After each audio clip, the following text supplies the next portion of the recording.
তাআলা বলেছেন, ওগো পয়গম্বর, মক্কার মানুষগুলো আপনাকে বিদায় করে দিল। আমি আল্লাহ কথা দিয়েছি মক্কা বিজয়ী করব। মক্কা যখন বিজয়ী করবেন নবী আলাইহিস সালামকে আল্লাহ তাআলা এই কথাটা বললেন। নবী আলাইহিস সালাম খুশি হয়ে গেলেন যে মক্কা বিজয় করবেন। যেই বাপ দাদার বিটা থেকে আমাকে বের করে দিল, বাপ দাদার মানুষগুলো আবার সেই মক্কায় আমার আল্লাহ বিজয় দান করবেন। এই কথাটা শুনে নবী আলাইহিস সালাম খুশি হয়ে গেলেন। আল্লাহ তাআলা পরবর্তী আয়াতে কারিমা কি নাযিল করে জানিয়ে দিলেন, ওয়ারাআইতান নাসা ইয়াদখুলুনা ফি দীনিল্লাহি আফওয়াজা। আল্লাহ তাআলা বলেন, ওয়ারাআইতান নাস, হে পয়গম্বর আপনি দেখবেন, মানুষদেরকে দেখবেন, ইয়াদখুলুনা ফি দীনিল্লাহি আফওয়াজা, মানুষগুলো দলে দলে ইসলাম গ্রহণ করেছে। ওগো পয়গম্বর আপনি চিন্তা করেন না, মানুষদের দিকে তাকায় তাকায় দেখবেন অসংখ্য মানুষগুলো দলে দলে ইসলাম গ্রহণ করেছে। এই সূরাটা যখন নাজিল হলো, নাজিল হওয়ার সাথে সাথে আল্লাহর নবী সাল্লাল্লাহু আলাইহি সাল্লাম ডাইনে তাকায়, বামে তাকায়, সামনে তাকায়, পেছনের দিকে তাকায়, তাকাইয়া তাকাইয়া দেখে গোটা মক্কার চতুর্দিক থেকে মানুষগুলো শুধু নারায়ে তাকবীরের মিছিল দিতে দিতে ইসলাম গ্রহণ করেছে। জোরে জোরে বলে সুবহানাল্লাহ।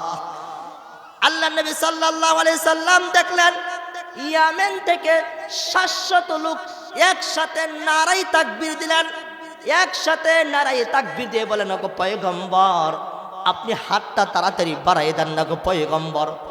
মক্কার জমিনে আসতে চেয়েছিলাম, মদিনার জমিনে যেতে চেয়েছিলাম, ওগো পয়গম্বর জালেমদের কারণে, বেঈমানদের কারণে আপনার হাতে হাত রাখতে পারি নাই গো পয়গম্বর।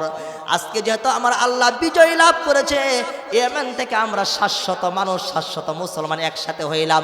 ওগো পয়গম্বর আমরা এই জালেমদের কারণে এতদিন মুখ খুলে কথা বলতে পারি নাই, জবান খুলে কথা বলতে পারি নাই। পয়গম্বর আপনি নারাজ হয়েন না, আল্লাহ যেহেতু সূরা নাজিল করেছে এজন্য আল্লাহ বলেছেন বিজয় দান করবেন।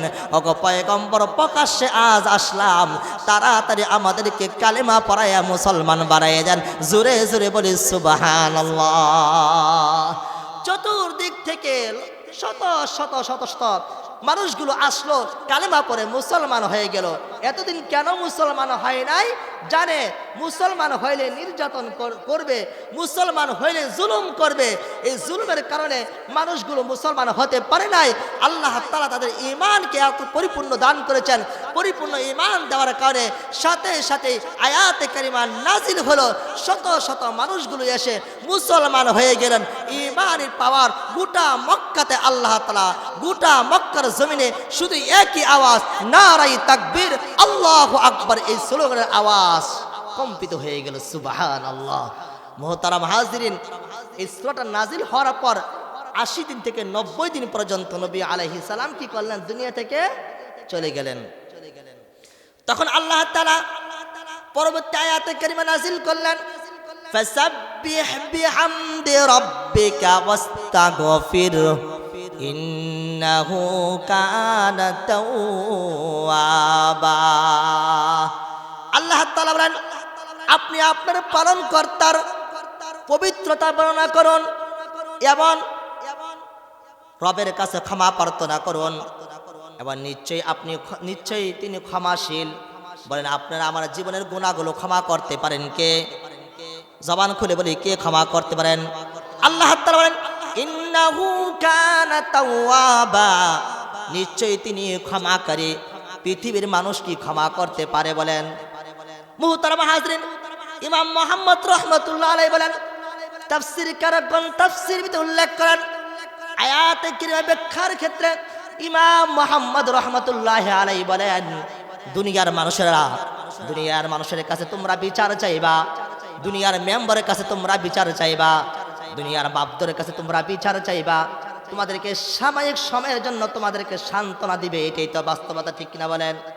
তোমাদেরকে সাময়িক সময়ের জন্য সান্ত্বনা দিবে, কিন্তু মালিকের দরবারে এমন করে তওবা করো, এমন করে তওবা করো। যদি তওবা করতে পারো, মালিক তোমার জীবনের গুনাহগুলো মাফ করবে এবং যে জালেমের বিরুদ্ধে তুমি কারো কাছে বিচার দেওয়া দরকার নাই, মালিকের দরবারে সেজদা দিয়ে মালিকের দরবারে বিচার দাও, দেখবা অল্প দিনের ভিতরে সেই মালিককে আমার আল্লাহ মাটির সাথে মিশাইয়া দিবে। আল্লাহ মিশাইতে পারে না বলেন? আল্লাহ বলেন ফাসাব্বিহ বিহামদি রাব্বিকা ওয়াস্তাগফির, ওগো মালিকের কাছে ইস্তেগফার পাঠ করুন, তওবা করুন, তিনি ক্ষমাশীল ক্ষমা করার মালিক। একমাত্র জবান খুলে বলি কে? আর জবান খুলে বলি কে? এ আয়াতে কারিমার ভিতরে আল্লাহ তাআলা দুইটি নিয়ামতের কথা বলেছেন। কয়টি নিয়ামতের কথা বলেন? আবার বলি কয়টি? দুইটি নিয়ামত। একটি নিয়ামত হলো বিজয়, আরেকটি নিয়ামত হলো দলে দলে মানুষগুলো ইসলাম গ্রহণ করবে।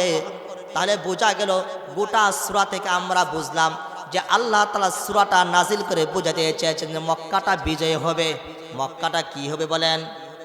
আর এই সূরার ভিতরে আল্লাহ তাআলা দুইটি নিয়ামত দান করেছেন। একটি হলো বিজয়, আর একটা নিয়ামত হলো দলে দলে মানুষগুলো ইসলাম গ্রহণ করে মুসলমান হয়ে যাবে। হযরত আয়েশা বলেন, যখন এই সূরা আল্লাহর নবীর উপর নাজিল হইল, আম্মা জান আয়েশা বলেন, আল্লাহর নবীর উপর যখন সূরাটা নাজিল হলো, নাজিল যখন থেকে শুরু হয়ে গেল, নাজিল হয়ে গেল, আল্লাহর নবী সবসময় কান্না করেন, বেশি বেশি ইস্তেগফার পাঠ করেন। কারণ আল্লাহ তাআলা সূরার ভিতরে বলেছেন ফাসাব্বিহ, আপনি তাসবিহ পাঠ করুন, মানে পবিত্রতা ঘোষণা করুন। ওয়াস্তাগফির, আল্লাহ বলেছেন ইস্তেগফার পাঠ করুন। পরবর্তী শব্দে আল্লাহ বলেছেন ইন্নাহু কানা তাওয়াবা, আল্লাহ গুনাহগুলো ক্ষমা করার মালিককে। জবান খুলে বলেন। তাহলে আপনারা আমার জীবনের গুনাহগুলো ক্ষমা করার মালিককে আল্লাহ তাআলা। আম্মা জান আয়েশা বলেন, যখন এই সূরাটা নাজিল হলো, নাজিল হওয়ার সাথে সাথে আল্লাহ নবী যতদিন পর্যন্ত দুনিয়ার বুকে জীবিত ছিলেন ততদিন পর্যন্ত বেশি বেশি সূরাটা তেলাওয়াত করতেন আর বেশি বেশি ইস্তেগফার পাঠ করতেন। কেমন করে ইস্তেগফার পাঠ করতেন, এমন করে ক্ষমা চাইতেন। সবসময় আল্লাহর নবী কান্নাকাটি করতেন। নামাজের ভিতরে আল্লাহর নবী রুকুর ভিতরে কান্না করতেন, সেজদার ভিতরে কান্না করতেন। এক পর্যায়ে আল্লাহর নবী সেজদার মাঝে মাঝে মাঝে বলতেন সুবহানাকা রব্বানা ওয়া বিহামদিকা আল্লাহুম্মা গফিরলি। আল্লাহর নবী এই তাসবিহগুলো বেশি বেশি পাঠ করতেন। আম্মা জান আয়েশা বলেন, আমি আল্লাহর নবীকে এক পর্যায়ে বলতে লাগলাম, ইয়া রাসূলুল্লাহ, মহান আল্লাহ যত আপনার জীবনের সব গুনাহগুলো মাফ করে দিয়েছে, আপনার সামনের গুনাহগুলো ক্ষমা করে দিয়েছে, পিছনের গুনাহগুলো ক্ষমা করে দিয়েছে। আল্লাহ তাআলা আপনাকে জান্নাতের মালিক বানিয়েছেন। ওগো পয়গম্বর, আপনি কেন এত কান্না করেন? আপনি রুকুতে যাও কান্না করেন, সেজদা যাও কান্না করেন, আপনি 2 রাকাত নামাজ দিয়ে গোটা রাত্রিটা আপনি শেষ করে দেন। পয়গম্বর, আপনি আর কেন কান্না করবেন? আম্মা জান আয়েশার কথা শুনে আল্লাহ নবী বলেন, আয়েশা রে, তুমি কি আমাকে ইবাদান, আমাকে কি তুমি আল্লাহর শুকর গুজার বান্দা হওয়ার জন্য তুমি কি আমাকে সুযোগ দিবা না? আমি যে আল্লাহর শুকর আদায় করি, শুকর গুজার বান্দা হই, এই কাতারে কি আমাকে তুমি হতে দিবা না? আমি তো শুকর গুজার বান্দাদের কাতারে হতে চাই। বলুন সুবহানাল্লাহ। তাহলে যে নবীর জীবনের গুনাহগুলো ক্ষমা করেছিলেন কে? আল্লাহ তাআলা নিষ্পাপ বানিয়েছিলেন, মাসুম বানিয়েছিলেন। তাহলে সেই নবী এতবার ইস্তেগফার পাঠ করেছে, এতবার কান্না করেছে, তওবা করেছে। তাহলে আপনারা আমার জীবনে কি গুনাহ আছে না? বলেন, কথা বলেন, জীবনে গুনাহ আছে না? তাহলে আপনি আমি কেমন করে আল্লাহর কাছে কান্না করি বলেন? আমাদের তো কান্না না করতে করতে চোখ দিয়ে এখন পানি বের হয় না। এই জন্য মুহতারাম হাজরিন, কান্নাওয়ালা চক্ষু চাবো কার কাছে বলেন? আল্লাহর কাছে চাবো। তাহলে মুহতারাম হাজরিন, আল্লাহ তাআলা একজন নবী পাঠিয়েছেন। সেই নবীর নাম ছিল, আদ জাতির কাছে একজন নবী পাঠিয়েছেন। সেই নবী ছিলেন হযরত হুদ আলাইহিস সালাম। বলেন কি নবী? হযরত হুদ আলাইহিস সালাম। তার কওমরা মূর্তি পূজা করত। হুদ আলাইহিস সালাম তার জাতিরা এমন একটা কাজ করত, বড় বড় পাহাড় কেটে তারা বাড়ি নির্মাণ করত। বাড়ি নির্মাণ করত, পাহাড় কেটে কেটে, পাথর কেটে কেটে বাড়িগুলো নির্মাণ করত। হুদ আলাইহিস সালাম বলেন, তোমাদেরকে আল্লাহ তাআলা এই শক্তি দান করেছেন, আল্লাহ তাআলা আরো শক্তি দান করবেন যদি তোমরা আল্লাহ তাআলার রবের প্রতি ঈমান আনো। হুদ আলাইহিস সালাম যখন এই কথাটা বললেন, বেঈমানের বাচ্চাদের আর ভালো লাগলো না। বলল, হুদ, তুমি আমাদেরকে কি কথা বলো? আমাদের শক্তি কি কম রয়েছে? আমাদের শক্তি সামর্থ্য কোনো দিক দিয়ে আমরা কমতি নয়, কারণ বড় বড় পাহাড়গুলো কেটে কেটে তারা বাড়িঘর নির্মাণ করত। আমরা পাথর কেটে যেহেতু বাড়িঘর নির্মাণ করতে পারি, তাহলে আমাদের শক্তি অনেক আছে। তাহলে তোমার রবের দেওয়া শক্তি আমাদের দেওয়া দরকার নাই। হুদ আলাইহিস সালাম বলেন, ইয়া কওমি আবুদুল্লাহ মা লাকুম মিন ইলাহিন গায়রু। তোমরা রবের প্রতি ঈমান আনো। রব তোমাদেরকে বলেছেন ঈমান আনলে তাহলে আমাদেরকে প্রথম কি পুরস্কার দিবে? তোমাদের শক্তি বাড়াবে। কি শক্তি বাড়াবে? মানে আসাদ্দু মিন্না কুওয়া। তোমরা বেশি বেশি যে ইস্তেগফার পাঠ করতে পারো, ঈমান আনতে পারো, তাহলে রব তোমাদের শক্তি বাড়াইয়া দিবেন। রব কি বাড়াবেন বলেন? বলেন কি বাড়াবেন? শক্তি বাড়াবেন। আল্লাহ তাআলা বলেন, যারা ইস্তেগফার পাঠ করবে, যারা ইস্তেগফার পাঠ করবে, নারী হোক পুরুষ হোক, আমি আল্লাহ তাদের সকলের মনের আশাগুলো পূর্ণ করব। তাফসীর কারকগণ তাফসীরের ভিতরে উল্লেখ করেন, হাদিসের ভিতরে নবী আলাইহিস সালাম বলেন, আমি অসংখ্যবার ইস্তেগফার পাঠ করতাম। কারো সন্তান হয় না, সে কি করবে? বেশি বেশি ইস্তেগফার পাঠ করবে। কারো রিজিকের অভাব, ইস্তেগফার পাঠ করবে। কারো জান্নাতে যাওয়া দরকার, জান্নাতের জন্য ইস্তেগফার পাঠ করবে। কারো বেশি গুনাহ হয়েছে, বেশি বেশি ইস্তেগফার পাঠ করবে। আল্লাহ তাআলা বলেন, কুল ইয়া ইবাদিয়াল্লাযীনা আসরাফু আলা আনফুসিহিম লা তাকনাতু মির রাহমাতিল্লাহ। বান্দা, তোমার গুনাহ হয়েছে, তোমার গুনার জন্য তওবা করো, গুনার জন্য ইস্তেগফার পাঠ করো, গুনার জন্য তুমি ইস্তেগফার পাঠ করো। বেশি বেশি ইস্তেগফার পাঠ করার কারণে আমি আল্লাহ তাআলা তোমার জীবনের গুনাহগুলো আমি আল্লাহ মাফ করে দেব। বলো সুবহানাল্লাহ। আল্লাহ তাআলা বলেন, ফাকুলতু আস্তাগফিরু রাব্বাকুম ইন্নাহু কানা গফফারা ইরসিলিস সামাআ আলাইকুম মিদরারা। আল্লাহ তাআলা কোরআনের কারীমের ভিতরে বলেন, ইস্তেগফার পাঠ করা দ্বারা এক নাম্বার তোমার জীবনের গুনাহগুলো মাফ হবে। বলেন এক নাম্বার কি হবে? বলেন কথা বলি, এক নাম্বার কি হবে? এক নাম্বার জীবনের গুনাহগুলো মাফ হবে। দুই নাম্বার আল্লাহ তাআলা রিজিক বাড়াবেন। দুই নাম্বার কি বাড়াবেন? বলেন আল্লাহ রিজিক বাড়াবেন। তিন নাম্বার আল্লাহ তাআলা মাল বাড়িয়ে দিবেন। তিন নাম্বার আল্লাহ কি বাড়াবেন? মাল বাড়াবেন। চার নাম্বার আল্লাহ সন্তান দান করবেন। পাঁচ নাম্বার আল্লাহ জান্নাত দান করবেন। ছয় নাম্বার আল্লাহ শক্তি দান করবেন।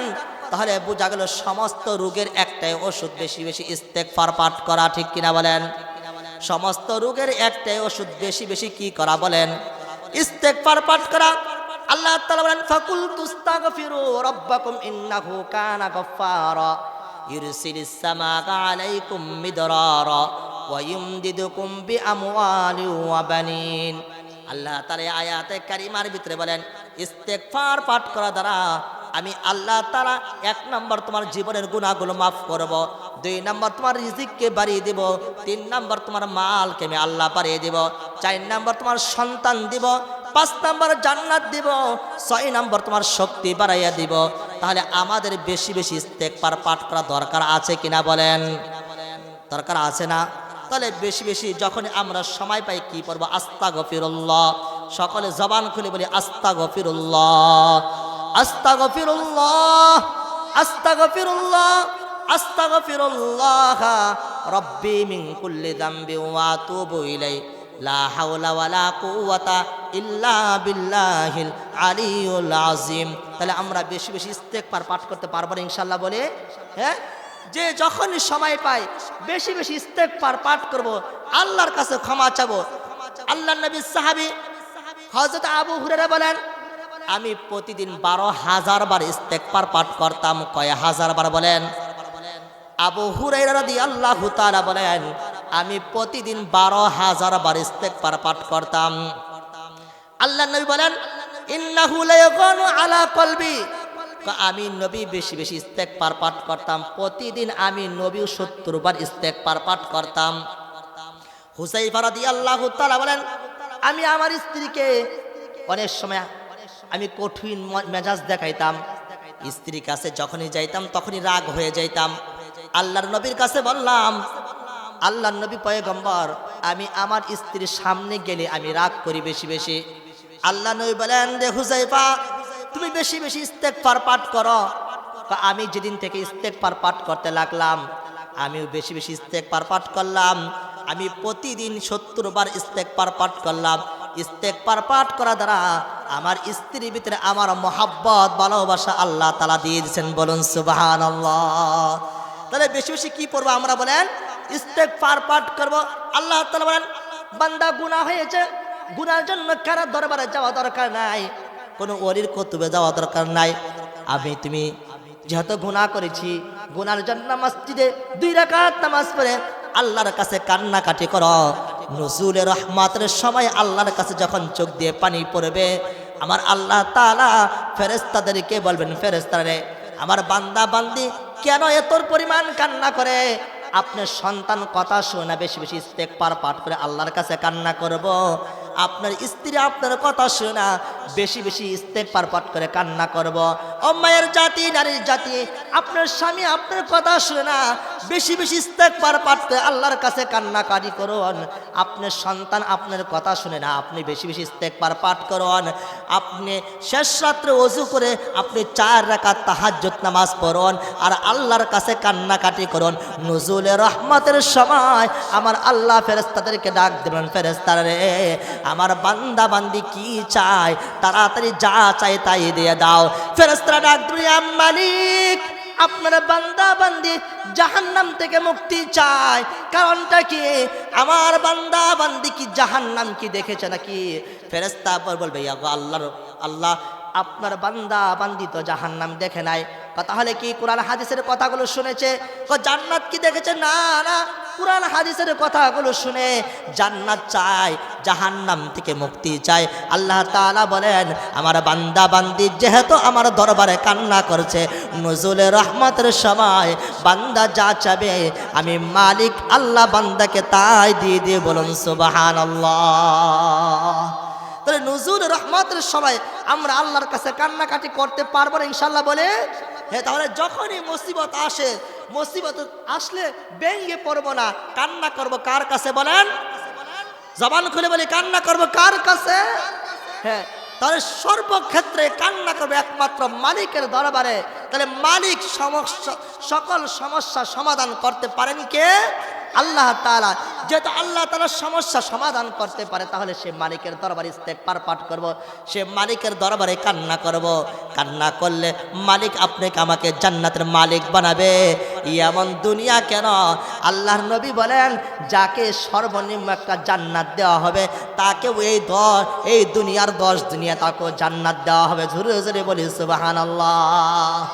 মুহতারাম হাজিরিন, কিয়ামতের ময়দান, হাসরের ময়দান, মুসিবতের ময়দানের ভিতরে আমার আল্লাহ তাআলা 7 শ্রেণী মানুষদেরকে শুধু আরশের নিচে ছায়া দান করবেন।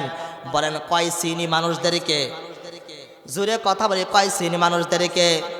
7 শ্রেণী মানুষদেরকে আল্লাহ তাআলা আরশের নিচে ছায়া দান করবেন। এই আরশের ময়দানটা কেমন হবে? এমন একটা মুসিবতের ময়দান হবে যে ময়দানে সূর্যটা মাথার এক দিক উপরে থাকবে। আর নবী আলাইহিস সালাম বলবেন এই সূর্যের তাপে মানুষের মাথার মগজগুলো টকবক করবে, মানুষগুলো কান্না করবেন। কান্না করতে করতে মানুষের চোখের পানি শেষ হয়ে যাবে।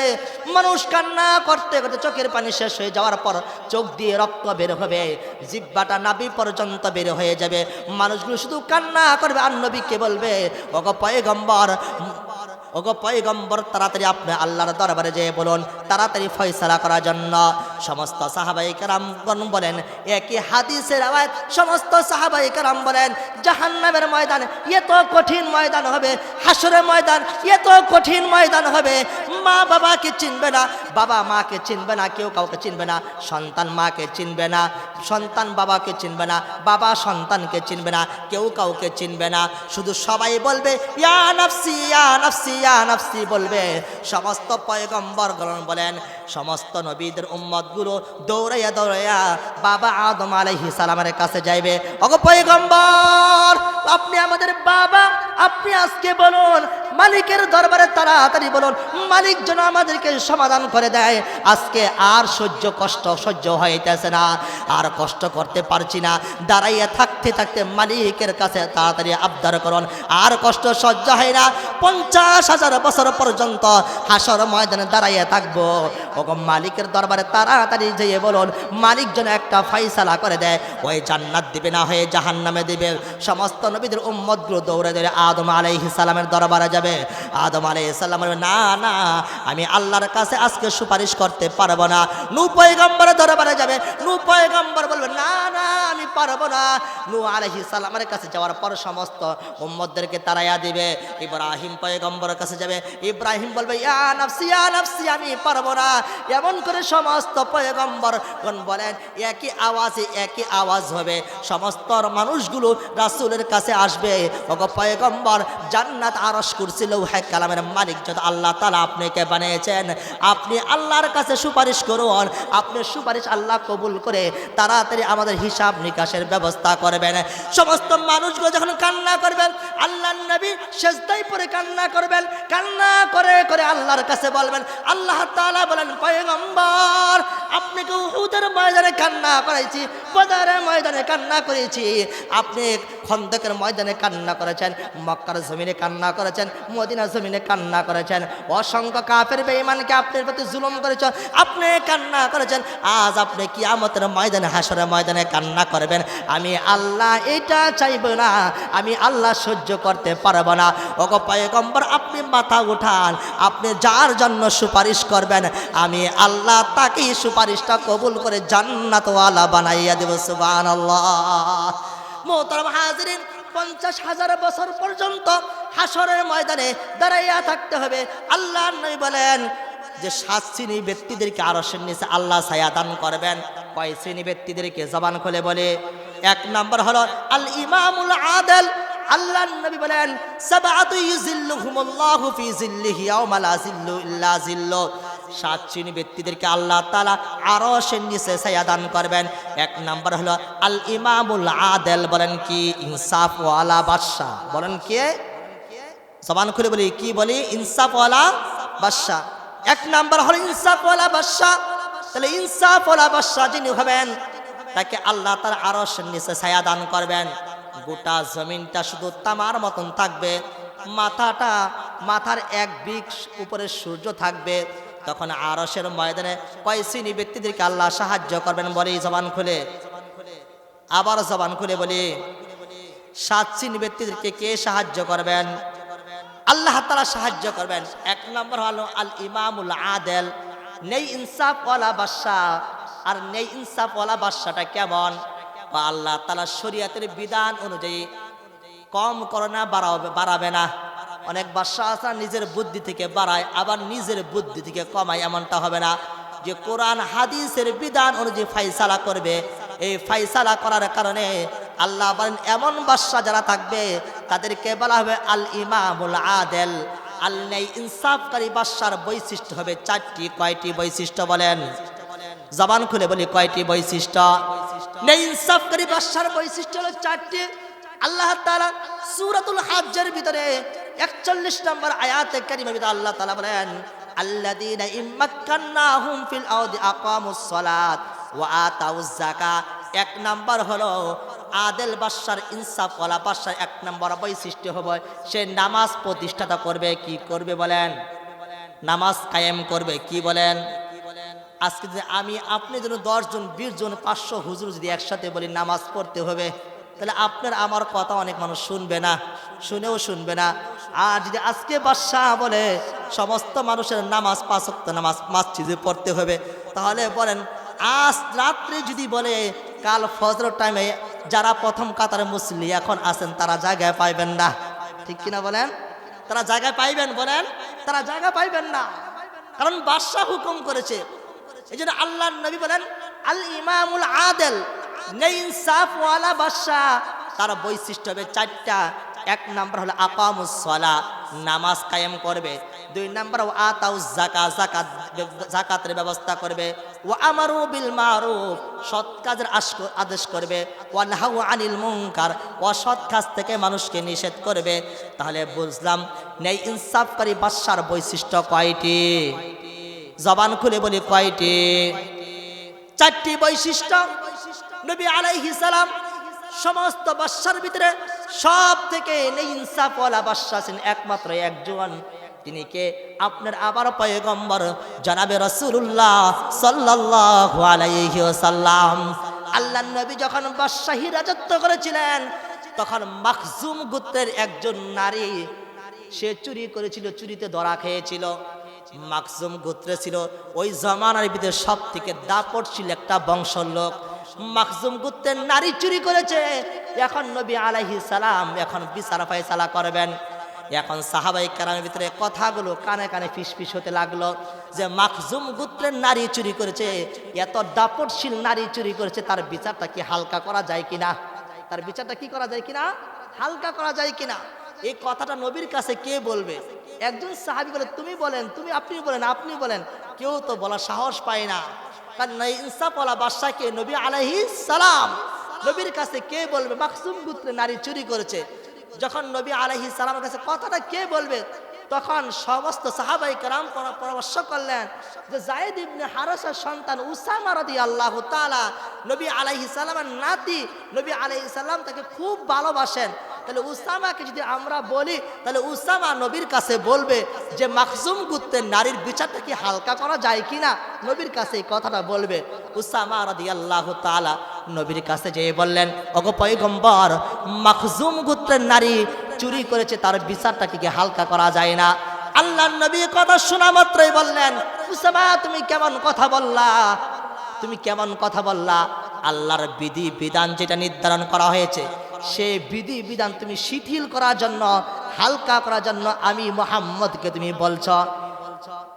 ওসামা তুমি শুনে রাখো, আমার মেয়ে যদি ফাতেমাও যদি চুরি করে, আজ এই যদি চুরির খাতায় যদি আমার মেয়ে ফাতেমাও হতো, তাহলে আমি চুরির করার ক্ষেত্রে চুরির শাস্তি যেটাই হতো সেটাই করতাম। আল্লাহর কসম, আমার মেয়ে ফাতেমাকে আমি কোনোদিন ছাড় দিতাম না। মুহতারাম হাজিরিন, আপনারা আমার সমাজের মাপদর যারা রয়েছে, যারা বিভিন্ন বড় বড় স্থান রয়েছে, তাদের কাছে বিচার চেতে গেলে যদি মানুষটা যদি ধনী হয়, দাপটশীল হয়, টাকা পয়সার মালিক হয়, বিচারটা হালকা হয় কিনা বলেন? কথা বলেন, হালকা হয়। আর যদি গরিব হয়, তাহলে বিচারটা মজবুত আকার হয় কিনা? আল্লাহর নবী বলছেন আল ইমামুল আদিল, তাহলে নেই ইনসাফকারী বাদশার বৈশিষ্ট্য হবে এক নম্বরে কি বলেন? নামাজ কায়েম করবে। 2 নম্বর যাকাতের ব্যবস্থা করবে। 3 নম্বর সৎ কাজে আদেশ করবে। 4 নম্বর অসৎ কাজ থেকে নিষেধ করবে। তাহলে আমাদের জামানা এমন ইনসাফওয়ালা বাদশা আছে কি বলেন? আছে বলেন? আপনাদের জবান শুনে মনে হয় অনেক আছে, আরে নাই, খুঁজেও তো পাওয়া যায় না। তাহলে 1 নম্বর হলো আল ইমামুল আদিল, নেই ইনসাফওয়ালা বাদশা, তাদেরকে আল্লাহ তাআলা আরশের নিচে ছায়া দান করবেন। 2 নম্বর হলো ওয়াশাবুন নাশা ফি ইবাদাতিল্লাহ, 2 নম্বর হলো ওই ব্যক্তি যৌবন অবস্থায় একমাত্র আল্লাহর ইবাদত করেছে। বলেন কার ইবাদত করেছে? যৌবন অবস্থায় আল্লাহর ইবাদত করেছেন। আল্লাহ নবী আলাইহিস সালাম বলেন যৌবন অবস্থায়, নবী আলাইহিস সালাম বলেন যৌবন অবস্থায় একটা যুবক যখন জমিনে সেজদা দেয়, জমিনে যুবকের সেজদা দেওয়ার কারণে, একজন যুবতীর সেজদা দেওয়ার কারণে জমিনটা শুধু কম্পন সৃষ্টি হয় না, জমিনে যখন সেজদা দেয়, সেজদার পাওয়ারে মহান আল্লাহর আরশ মহল্লায় কম্পন সৃষ্টি হয়ে যায়। একজন যুবক যুবতী যৌবন অবস্থায় সেজদা দিলে খুশি হয় কে? আল্লাহ তাআলা খুশি হয়। তাহলে ওয়াশাবুন নাশা ফি ইবাদাতিল্লাহ, আমাদের সমাজে মহল্লার ভিতরে অসংখ্য যুবক রয়েছে, অসংখ্য যুবক রয়েছে। অনেক যুবক নামাজ পড়তেও জানে না, অনেক যুবক ইসলামের কোনো রুকুন আহকাম বিধানগুলো জানে না, অনেক যুবক শুধু বিভিন্ন দিন গান বাজনা আনন্দ উল্লাস নিয়ে সবসময় ব্যস্ত থাকে। ঠিক কিনা বলেন? আপনাদের সমাজে মনে হয় নাই? আরে ভাই, অসংখ্য যুবকগুলোদেরকে আল্লাহ তাআলা, এই জন্য নবী বলেছেন আমি তাদেরকে, আমার আল্লাহ তাদেরকে যৌবন দান করেছে। যৌবন অবস্থা যখন সেজদা দিবে, জমিনে সেজদা দিবে, আরশ মহল্লায় কম্পন সৃষ্টি করবেন কে? আল্লাহ নবী বলেছেন ওয়াশাবুন নাশা ফি ইবাদাতিল্লাহ, অবস্থা যখন জমিনে সেজদা দেয়, সেজদা দেওয়ার সাথে সাথে আমার আল্লাহ তার জীবনের গুনাহগুলো মাফ করে দেয়। আর ওই সকল যুবকদেরকে আমার আল্লাহ আরশের নিচে ছায়ার ব্যবস্থা করে দেয়। জোরে জোরে বলি সুবহানাল্লাহ। 3 নম্বর ওয়ারাজুলুন কলবুহু মুআল্লাকুন ফিল মাসাজিদ, ওই সকল ব্যক্তি, এখানে যুবকের কথা বলা হয় নাই, ওই সকল ব্যক্তি ওয়ারাজুলুন কলবুহু মুআল্লাকুন ফিল মাসাজিদ, ওই সকল ব্যক্তি যাদের কলবটা সবসময় মসজিদের সাথে ঝুলিত থাকে, লটকে থাকে, মুআল্লাকুন লটকে থাকা। অনেক যুবক আছে, অনেক বাবাজি আছে, এশার নামাজ পড়ে বাড়িতে চলে যায় আর রাত্রেবেলা বারবার উঠে উঠে তাকায় ঘড়ি কয়টা বাজে, আজান দেয় না কে, আজানের সময় হয় না কি জন্য? এটা কেন? নামাজের সাথে সম্পর্ক থাকার কারণে তার বিষয়টা এমন হয়, ঠিক কিনা বলেন? জোহর নামাজ পড়ে গেছে, আবার 1 ঘন্টা পরেই বলে উমুকের মা আসর আজান দেয় না কেন, সময় হয় না কেন? এই জন্য আল্লাহ নবী বলেছেন ওয়াজলুন কলবুহু মুআল্লাকুন ফিল মাসাজিদ। এই সকল ব্যক্তি যারা রয়েছে কিয়ামতের ময়দানে আমার আল্লাহর হাবিব বলেন আরশের নিচে ছায়া তাদেরকে দান করবেন। জোরে জোরে বলে সুবহানাল্লাহ। 4 নাম্বার ওয়ারজুলানি তাহাব্বা ফিল্লাহি ইজতামা আলাইহি ওয়া তাফাররাকা আলাইহি। ওই সকল ব্যক্তিরা যখন দুইজনের ভালোবাসা হয় একমাত্র আল্লাহ তাআলাকে খুশি করার জন্য, আবার দুইজনের সম্পর্ক ছিন্ন হয় আল্লাহ তাআলাকে খুশি করার জন্য।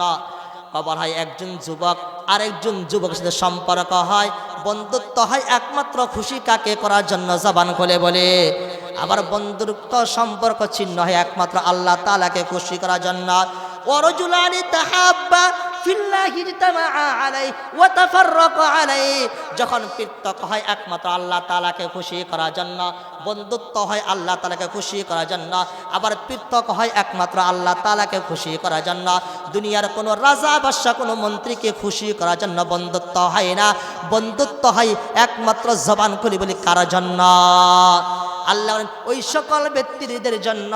আবার আল্লাহ আরশের নিচে ছায়া দান করবে। জোরে জোরে বলি সুবহানাল্লাহ।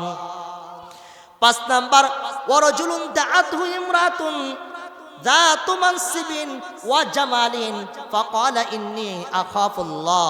ওয়ারজুলুন দাআতহু ইমরাতুন যাতু মানসিবিন ওয়া জামালিন। এমন কিছু পুরুষ রয়েছে, এমন কিছু নারী রয়েছে, এমন কোনো ব্যক্তি রয়েছে যারা নারী রয়েছে তাদেরকে পুরুষরা অপার দেয়, ঠিক কিনা বলেন, সুযোগ দেয়। আবার এমন পুরুষ রয়েছে যাদেরকে নারীরা সুযোগ দেয়। প্রেম প্রীতি নোংরা ভালোবাসা তারা করার জন্য নারীর পক্ষ থেকে পুরুষকে বলে, পুরুষের পক্ষ থেকে নারীকে বলে। এই সমাজে হয় কিনা বলেন? হয় না? অবাধ্য ভালোবাসা, এইটা কি ইসলাম শরিয়াতে কি জায়েজ আছে বলেন? ইসলাম শরিয়াতে জায়েজ নাই। মুহতারাম হাজরিন, আল্লাহর হাবিব বলেন এই নোংরা প্রেম ভালোবাসা তোমাদের দরকার নাই। নোংরা প্রেম ভালোবাসা যারা করবে তারাই তাদের জীবনকে অন্ধকারে ফেলে দিয়েছে। আল্লাহর হাবিব বলেন নোংরা প্রেম ভালোবাসা দরকার নাই, একমাত্র ভালোবাসা হবে আল্লাহ তাআলাকে খুশি করার জন্য। আর দুইজনের বিবাহ বন্ধনটা হবে একমাত্র আল্লাহ তাআলাকে খুশি করার জন্য। আল্লাহর হাবিব বলেন ওয়ারজুলুন দাআতুহু ইমরাতুন যাতু মানসিবিন ওয়া জামালিন ফাকালা ইন্নী আখাফুল্লাহ। যখন নারীকে কেউ অফার দেয়, নারী বলে আমি তুমি পুরুষকে ভালোবাসি না, ভালোবাসি একমাত্র কাকে? জবান খুলে বলে।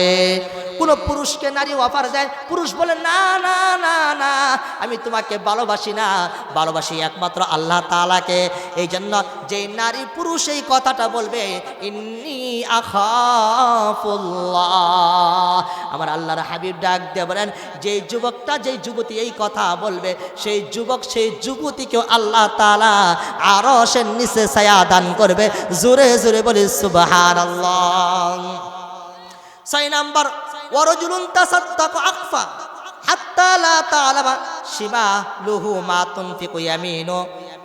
সমাজের ভিতরে এমন মানুষ আছে দান সদকা করে না, তাই এমন করে দান সদকা করে কিছু মানুষ আছে যে ডান হাত দিয়ে দান করে, বাম হাতে জানে না। তাই এমন করে দান করে কেউ জানে না, পাশের মানুষ জানবে দূর কথা, নিজের ডান হাত দিয়ে দান করে বাম হাতেও জানে না। আল্লাহর হাবিব বলেন ওই সকল ব্যক্তিদের আল্লাহ তাআলা আরশের নিচে ছায়া দান করবেন বলে সুবহানাল্লাহ। 7 নাম্বার হলো ওয়ারজুলুন যাকারাল্লাহ খালিয়ান ফাফাদাত আইনাহু। আল্লাহর হাবিব বলেন 7 নাম্বার কাদেরকে বলছেন শুনে রাখি, ওই সকল ব্যক্তি, ওই সকল নারী হতে পারে, পুরুষ হতে পারে, জীবনে অসংখ্য গুনাহ করেছে, জীবনে গুনার দিকে তাকাইলে রহমতের আশা করা যায় না। এমন পাপ করেছে, এমন গুনাহ করেছে, অসংখ্য গুনাহ করেছে, গুনার দিকে তাকাইলে রহমতের আশা করা যায় না। ওই সকল ব্যক্তিগুলো, ওই সকল বান্দা বান্দিগুলো শেষ রজনীতে আল্লাহ তাআলাকে খুশি করার জন্য কান্নাকাটি করে, গোপনে কান্না করে, প্রকাশে কান্না করে, যখনই সবাই পায় তখনই কান্না করে, বা আল্লাহ তাআলার ভয়ে কান্না করার কারণে ওয়ারাজুলুন যাকারাল্লাহ খালিয়ান ফাফাদাত আইনাহু, শুধু জাহান্নামের ভয়ে চোখ দিয়ে পানি বের হয়। এই জাহান্নামের ভয়ে চোখ দিয়ে পানি বের হওয়ার কারণে আমার আল্লাহ তাদেরকেও আরশের নিচে ছায়া দান করবে। জোরে জোরে বলি সুবহানাল্লাহ। তাহলে এক নম্বর হলো আল ইমামুল আদিল নে ইনসাফ ওয়ালা বাদশা। দুই নম্বর হলো ওই সকল যুবক যারা যুবক অবস্থায় আল্লাহর ইবাদত করেছে। তিন নম্বর হলো যাদের অন্তরটা সবসময় মসজিদে ঝুলিয়ে থাকে। চার নম্বর হলো এই দুইজন যুবকের বন্ধুত্ব একমাত্র আল্লাহ তাআলাকে খুশি করার জন্য, আবার বন্ধুত্ব সম্পর্ক ছিন্ন হয় একমাত্র আল্লাহ তাআলাকে খুশি করার জন্য। পাঁচ নম্বর, কোনো উচ্চ বংশ নারী তাদেরকে অফারের সুযোগ তারা গ্রহণ করে না, বলে আমি অবাধ্য ভালোবাসা প্রেম আর চাই না, আমি আল্লাহ তাআলাকে ভয় করি। ছয় নম্বর হলো যারা দান করে একমাত্র আল্লাহ তাআলা খুশিকে করার জন্য, এমন করে দান করে যে নিজের ডান হাত বাম হাতও বালা করে জানে না, ডান হাত দিয়ে যা দান করে। ছয় নম্বর হলো দান করলো গোপনে কেউ জানলো না। 7 নম্বর হলো একমাত্র কান্নাকাটি করে ভয়ে একমাত্র আল্লাহ তাআলাকে খুশি করার জন্য জাহান্নামের ভয়ে কান্নাকাটি করে। আল্লাহর হাবিব বলেন বুখারীর হাদিসের ভিতরে 660 নম্বর হাদিসের ভিতরে বলেন, এই সকল বান্দা বান্দি যারা হবে তাদেরকে আমার আল্লাহ কিয়ামতের ময়দানে আরশের নিচে ছায়া দান করবে। জোরে জোরে বলি সুবহানাল্লাহ। মুহতারাম হাজিরিন, আল্লাহ নবী সাল্লাল্লাহু আলাইহি সাল্লামের আরেকখান হাদিস বলে আমি শেষ করে দিব।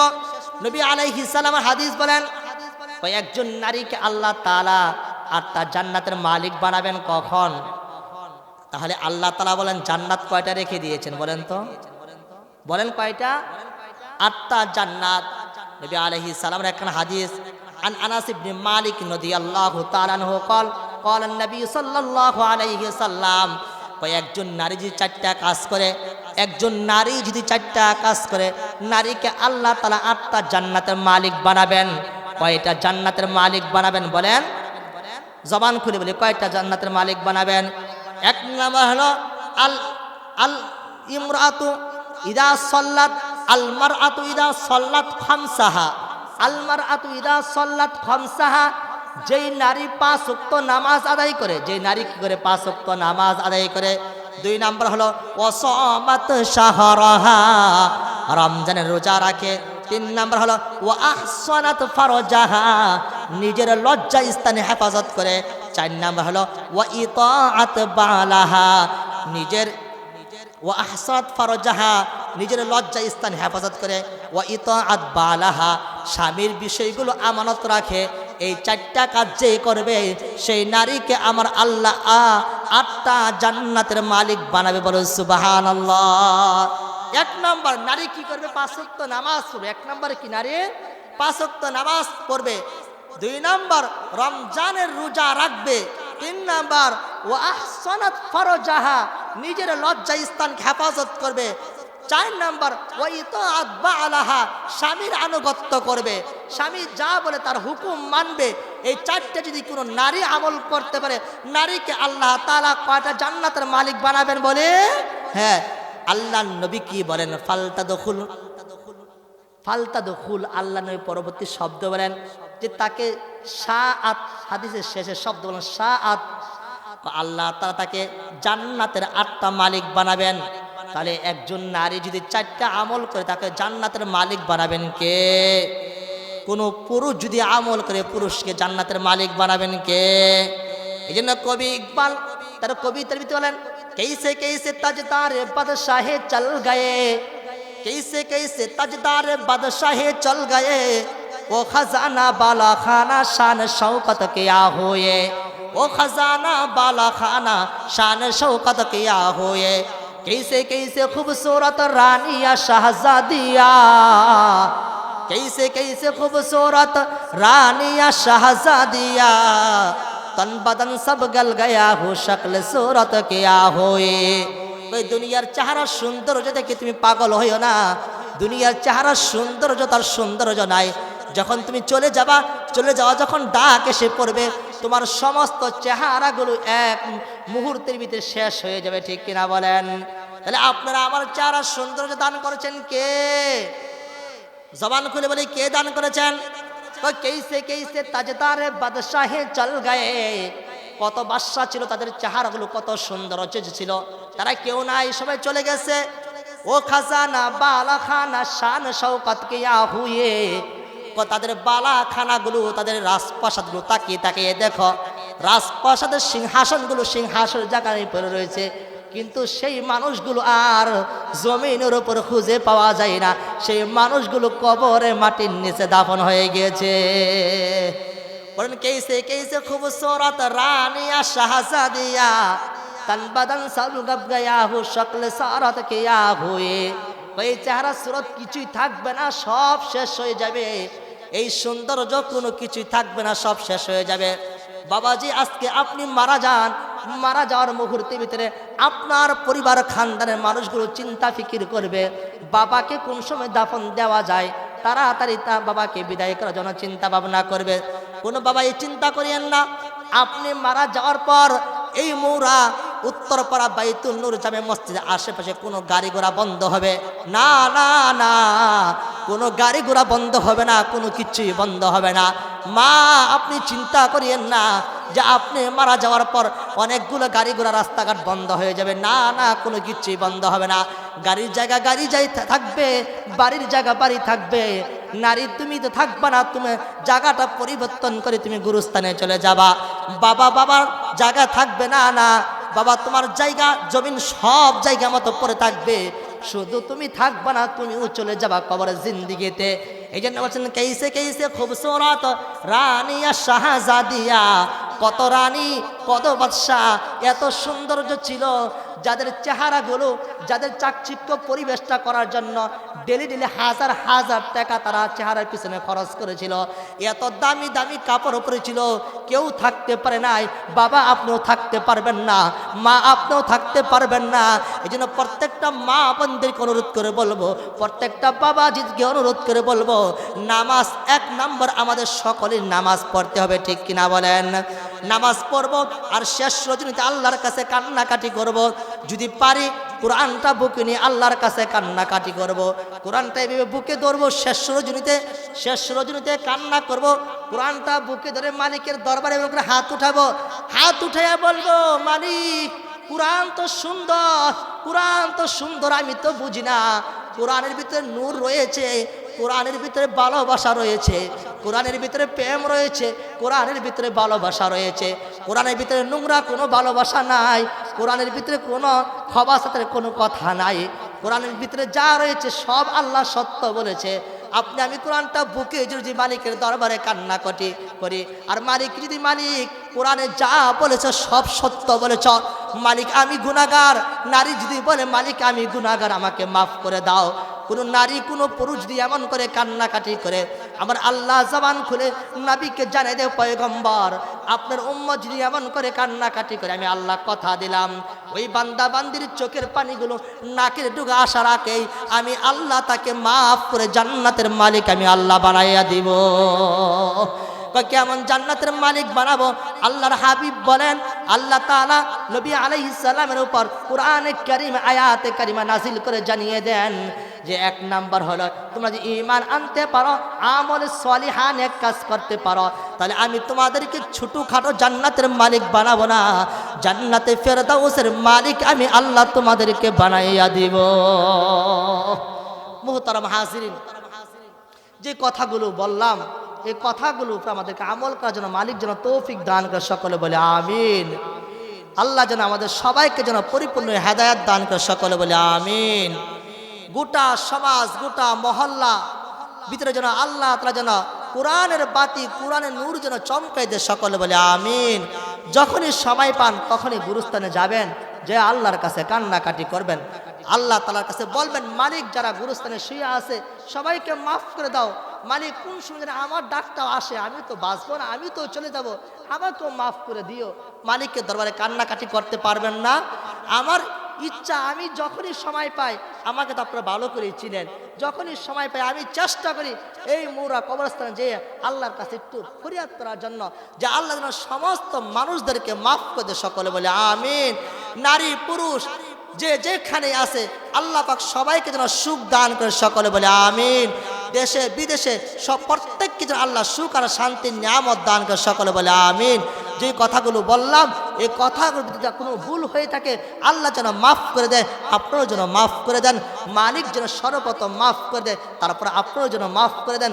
আমাদের সকলের জীবনে গুনাহগুলো মাফ করে দেন, মালিক যেন আমাদেরকে জান্নাতে ফেরদাউসের মালিক বানিয়ে দেয়, সকলে বলে আমিন।